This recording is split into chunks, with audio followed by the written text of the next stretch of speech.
Hi, my name's Christina Viviano, and today I'll be talking about a unique basin-related alteration setting on early Mars and found in very early Martian rocks. And I will be presenting with my co-authors here, Michael Phillips from the University of Tennessee, and Kim Silas and James Roberts from the Applied Physics Lab. So, clays on Mars have been found in a variety of settings, and one of those is in stratigraphy, in-place stratigraphy of multiple clay-bearing units of different composition. And these are thought to have formed through pedogenic processes. Clays have also been identified in association with impact craters, where they're identified in the central peaks or the walls and ejecta of that impact crater, exposing subsurface clay that has formed prior to the impact, or even sometimes potentially forming due to the impact and found also in clay-rich impact melts. Clays have also been identified in topographic basins and interpreted as sedimentary basins, where they've been found in association with chloride-bearing deposits or salts. So today I'm going to be talking about a new setting where we've identified clays or phyllosilicates on Mars, and that is in these uplifted massifs that surround large impact basins. And the sketch here is, the schematic of the crater here is to show that even in large craters on Earth, long-lived hydrothermal environments can be set up through the thermal and structural conditions of an impact basin. And so this provides a context for unique long-lived hydrothermal environments at the near surface. And in these massifs, we've identified several different phyllosilicates, including a magnesium smectite like saponite, which is shown at the top here in blue, where the CRISM spectra is shown in light blue and the library spectra is shown in the darker blue. It has a very strong hydration feature at 1.9 micron and 2.3 micron band. And then we've also identified something that looks very similar to library spectra of talc. So it has a 2.3 micron band, but the 1.9 strength of that feature has gone mostly away because in talc there's no bound water. And so what you're left with is the 2.3 micron, the set of bands at 2.3 microns, and then a narrow and somewhat weaker 1.4 band.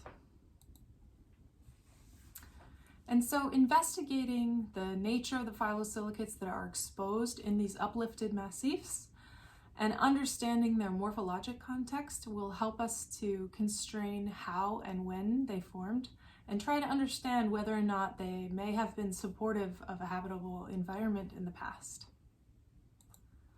So our study region includes the early Noachian Highland Massif unit that surrounds the Hellas impact basin. And you can see it shown in white here, and it's mostly contained within that first main basin ring of Hellas Basin, shown in the red ring on the left. We focus mostly on the northern exposures of these massifs because as you head south, during the Martian southern winter, the ice is much more likely to be covering the surface. And so if that's the case, either we have ice in the scene or the deposits are covered by a younger mantling material. So preliminary mapping has been done of these massifs through a parallel MDAP that the science PI is our co-author Michael Phillips, who is a PhD student finishing up pretty soon at the University of Tennessee. And he has done some initial mapping for that work, and part of the work is to be carefully classifying these massifs and mapping them in detail across the northern part of the basin. And this work, the focus is more about the primary mineralogy, which is very interesting in this region to help understand the formation of very ancient crust on Mars. And so this preliminary map here of the massifs show that about 70 of them have CRISM targeted coverage. And so those will be the ones that we will investigate for alteration. And we're only just beginning this work, so I would like to present 4 example massifs here that have both plagioclase dominated lithology and in the visible and near infrared, which means that for it to be detected spectrally, the more mafic phases have to be at a very low abundance. And so this is commonly denoted as feldspathic type materials. So I'll refer to it as that in the presentation. And they also have evidence for that talc-like spectra.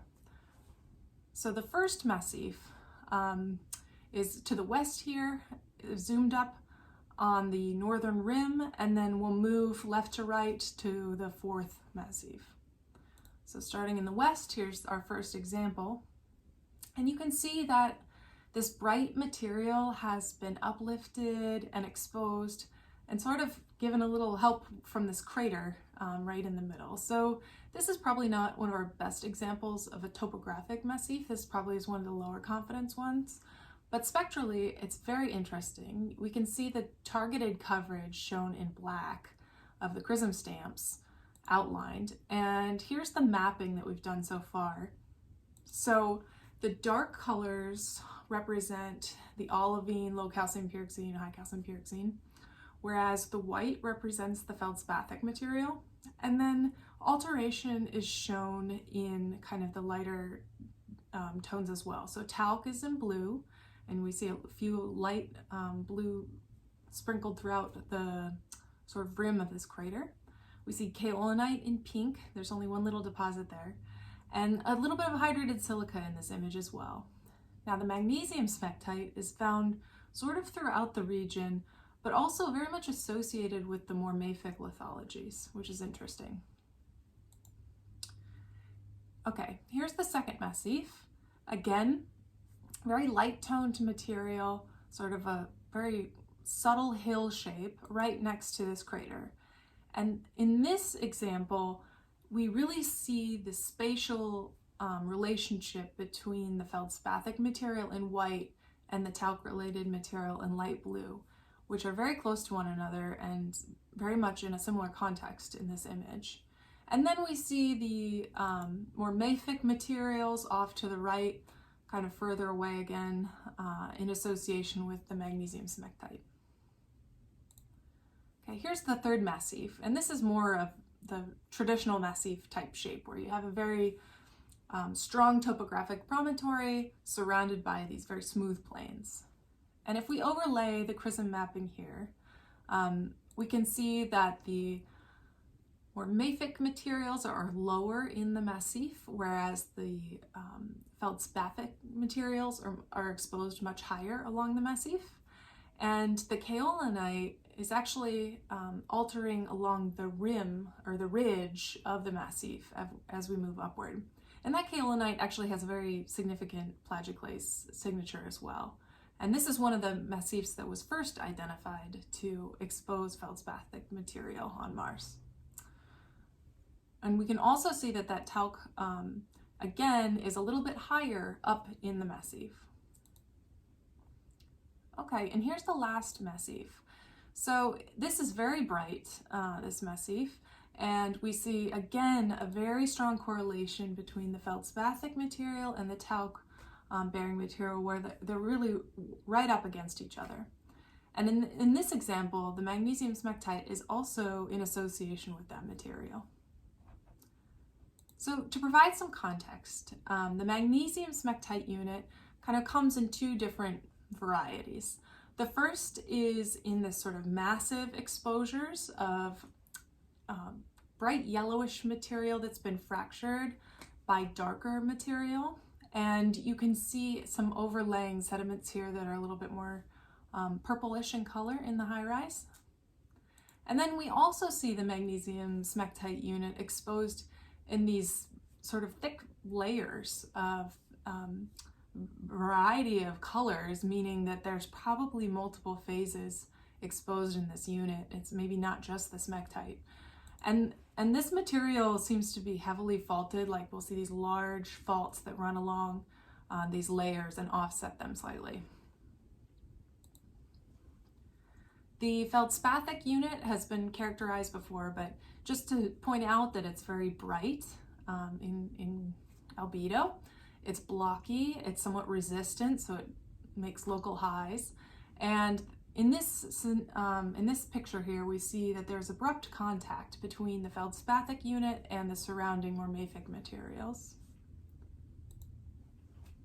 And then there's the talc unit, which also comes in sort of two different end members that we've observed. And one is that it's this hummocky type bright material, perhaps it's friable or somehow texturally altered.